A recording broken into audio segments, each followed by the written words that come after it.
সরকারের পতনের পরে আমেরিকার নিয়োজিত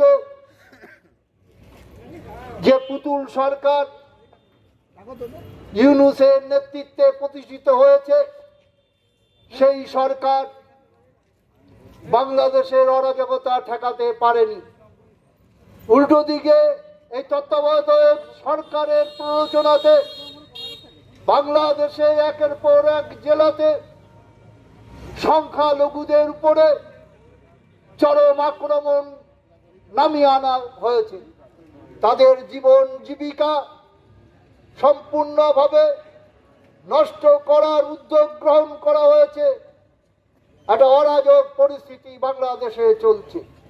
আমরা তাই কেন্দ্রীয় সরকারের কাছে দাবি করছি যে বাংলাদেশের সাম্প্রদায়িক এই হানাহানিকে ব্যবহার করে ভারতবর্ষে তার রাজনৈতিক সাম্প্রদায়িক উত্তেজনা তৈরি করে রাজনৈতিক ফায়দা তোলা বন্ধ করো।